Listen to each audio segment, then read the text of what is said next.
Good morning, dear students.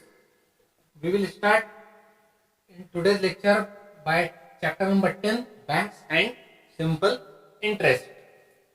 So first we will see what is the meaning of bank.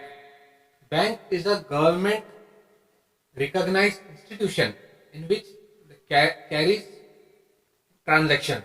इसमें क्या होता है, bank क्या है, एक गवर्नमेंट रिकॉग्नाइज्ड इंस्टीट्यूशन है जिसमें ट्रेडिंग होती है, ट्रांजैक्शंस होते हैं, ठीक है. And simple interest means detail में मैं बताऊंगा. सिंपल इंटरेस्ट एक्चुअली बोलते हैं किसको, क्या क्या रिलेटेड टर्म्स हैं सिंपल इंटरेस्ट से रिलेटेड.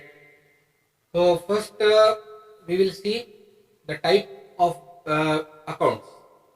मीन्स बैंक में जो है किस किस टाइप के अकाउंट होते हैं. एक होता है करंट अकाउंट. तो करंट अकाउंट में क्या होता है, करंट अकाउंट में जो है डेली जो ट्रांजेक्शन्स करते हैं, डेली ट्रेडिंग जो करते हैं एक कंपनी से दूसरी कंपनी में, या कंपनी का भी किसी भी किस्म के शेयर्स का ट्रेडिंग है फॉर एग्जांपल, तो बैंक से उनको कांटेक्ट रखना पड़ता है. किसी को भी जैसे चेक देना पड़ता है, विड्रॉ करना पड़ता है, अमाउंट निकालना पड़ता है, चेक थ्रू पेमेंट करना पड़ता है, ठीक है.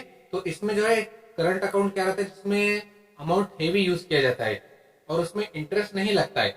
मीन्स पर डे जो है कितने भी ट्रांजेक्शन इसमें किए जा सकते हैं करंट अकाउंट में, ठीक है. और उसकी लिमिट्स भी ज्यादा रहती है. विड्रॉ मीन्स अमाउंट निकालने का पर डे लिमिट भी ज्यादा रहता है, ठीक है. चेक के भी कुछ रहते हैं, डिपॉजिट करने के भी कुछ लिमिट्स ज्यादा होती है. तो ये है current account.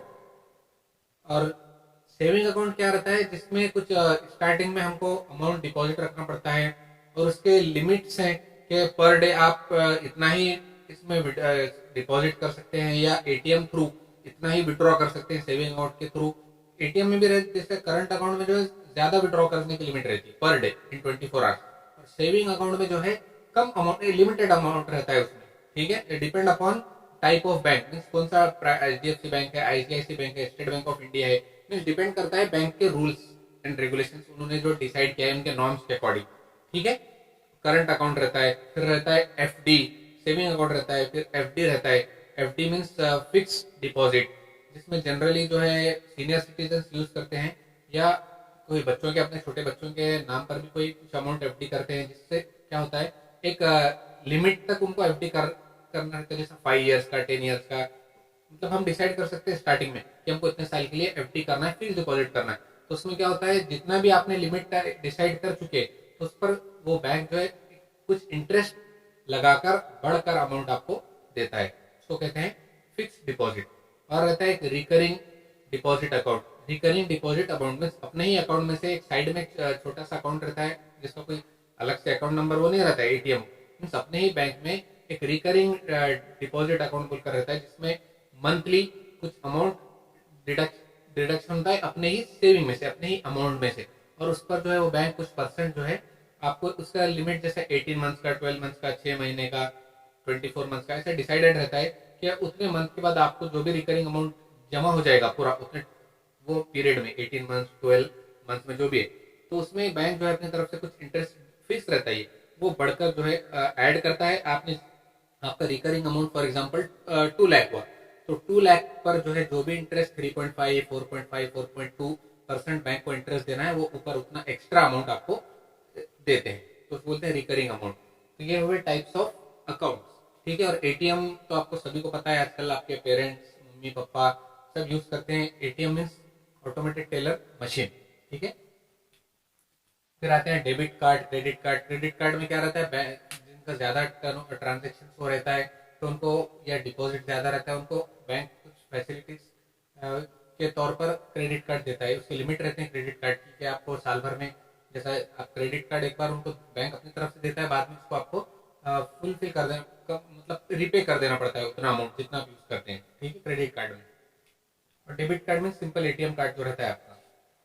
So now we will see practice set 40. The question number 1 is, if Rehana deposits rupees 1500 in school's saving bank at 9 PCPA for 2 years, what total amount will she get? ठीक है. अब actually related है simple interest से question, ठीक है. और amount एक word use किया गया है, डिपॉजिट वर्ड है, पीसीपीए है, सभी मैं क्लियर कर दूं आपको. डिपॉजिट वर्ड कभी आया, या फॉर एग्जांपल डिपॉजिट या बोरो या रिसीव, ऐसे वर्ड्स आते हैं कभी, तो वो एक्चुअल रहता है प्रिंसिपल। क्या रहेगा? प्रिंसिपल। याद रखिए, प्रिंसिपल PRINCIPAL, प्रिंसिपल कहते हैं उसको। जो अमाउंट हम डिपॉजिट करते हैं या हम बोरो करते हैं, उधार लेते हैं किसी से भी या बैंक से, तो उसको कहते हैं प्रिंसिपल। अब सेकंड इसमें कंसेप्ट है 9 PCPA। PCPA means percent compounded per annum. ये एक्चुअल रहता है rate of interest. Means PCPA means in general you can say percent, 9%। ठीक है, 9 PCPA के बजाय आप 9% भी बोल सकते हैं। तो ये रहता है रेट ऑफ इंटरेस्ट। मीन्स तो डिपेंड करेगा पीरियड के लिए, कितने टाइम के लिए, कितने ड्यूरेशन के लिए है आपने डिपॉजिट किया है, कितने ड्यूरेशन के लिए आपने बोरो किया है, कब रीपे करने वाले हैं। अगर बोरो किए तो रीपे करना पड़ेगा उतना अमाउंट, और एक्स्ट्रा भी देना पड़ेगा। उस एक्स्ट्रा अमाउंट को कहते हैं सिंपल इंटरेस्ट। तो अब ये PCPA है रेट ऑफ इंटरेस्ट की वैल्यू। ठीक है, मीन्स डिसाइड रहता है 5%, 10%, 8% जो भी है। अब फॉर 2 ईयर्स में ये रहती है duration, 2 years, number of years. ठीक है, यह है duration. What total amount will she gate? मतलब क्वेश्चन ऐसा है कि रेहाना ने जो है स्कूल सेविंग अकाउंट में, स्कूल सेविंग बैंक में 1500 डिपॉजिट किया है। कितने परसेंट के हिसाब से? 9% के हिसाब से। कितने साल के लिए डिपॉजिट कर रही है वो? 2 ईयर्स के लिए। तो क्वेश्चन ये है कि उसको 2 साल कंप्लीट होने के बाद उसको what total amount will she get? 2 साल कंप्लीट होने के बाद उसको हाथ में, हैंड में कितना पैसा आएगा?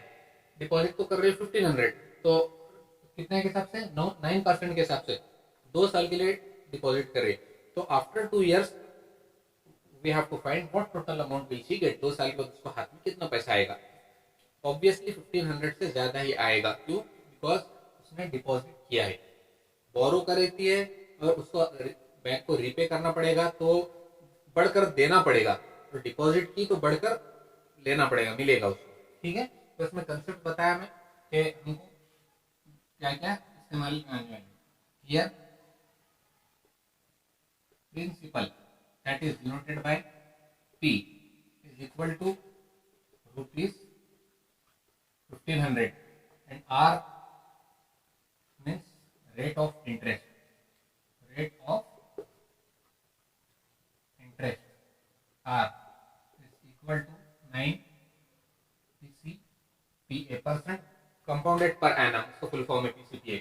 लास्ट कैपिटल N और कैपिटल T भी ले सकते हैं। Capital N number of years, that is duration is 2 years.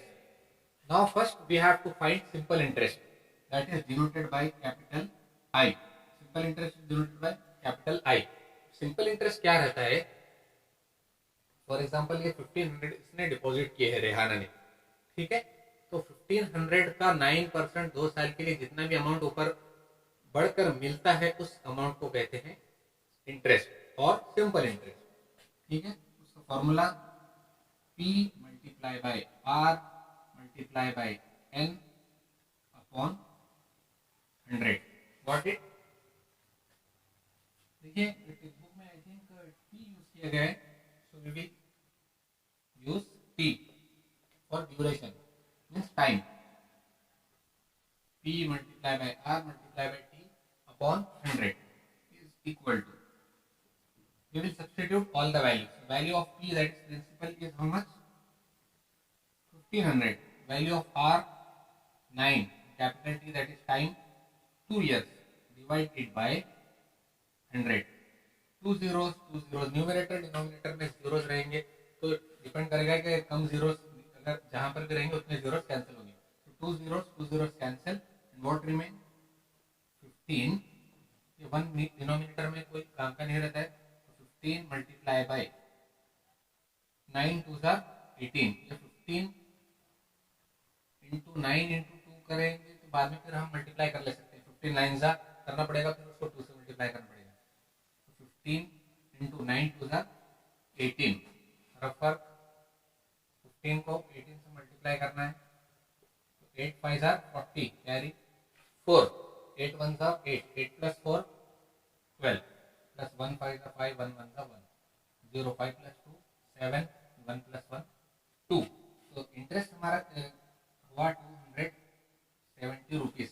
Means उसको 1500 के अलावा 1500 तो मिलेंगे ही 2 साल बाद, लेकिन उसके ऊपर एक्स्ट्रा कितना बढ़कर मिलेगा? 270। Now we have to find finally amount is equal to, amount is equal to, one formula is there, principal plus interest. So principal is 1500 plus interest 270. So finally इसको ऐड कर देंगे हम. Second rough work 1500 plus 270, 0 7 5 plus 2 7 1 as it is. ठीक है. तो 1770 rupees. ठीक है. तो आंसर हम वर्ड में लिख देंगे. What total amount will she get? She will get, she और Rehana can write, she will get rupees 1000. यार रुपीज से सिंबल है, rupees 1700. She will get rupees 1770 after 2 years. After 2 years. Hope you understood, all of you. Question number 1, how to find interest and how to find total amount. Okay. Now we will see question number 2.